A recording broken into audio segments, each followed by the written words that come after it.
I've watched huge businesses move their entire email ecosystem to someone like Google. That put shivers up my spine. Yeah, it would. It must. And you think, like, if you're moving thousands and thousands of your employees over there, how hard is it for you to get off there?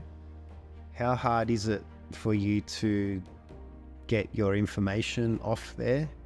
What's the pricing going to be like afterwards if you can't get off there? So let's say it's a huge effort and you've got to undo everything.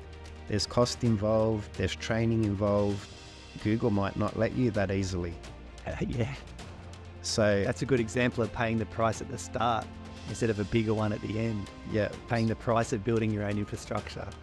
but it's a tough thing to sell to people out there, because the idea of keeping your own server, listening to the loud fans on your server cooling it down, or dealing with that, physically having a server in your offices or building, like, people don't do that anymore. My team, that's how we deal with it. We basically go, we're going to do a hybrid model. So where we need high premium level production stuff that is a little bit beyond our, like, we don't want to work 24 hours a day. We need to sleep at nighttime, but guess what? There's staff on the floor using our system at nighttime. So that's got to work. We need to know it's working.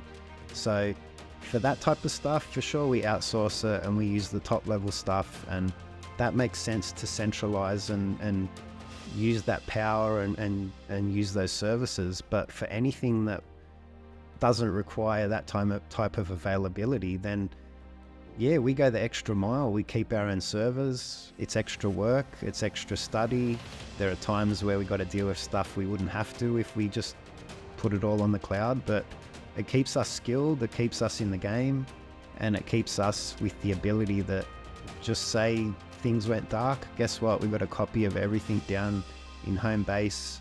We've got it duplicated across some other bases, and that's in our own hands. We don't have to go, and we don't even have to drive up to Sydney to get a copy off a physical server. We've got physical access to these machines. So a lot of IT people would kind of frown at that, but it just makes sense to me. All of the risk type stuff I've done in IT says that's how it's done, and that's how we still do it.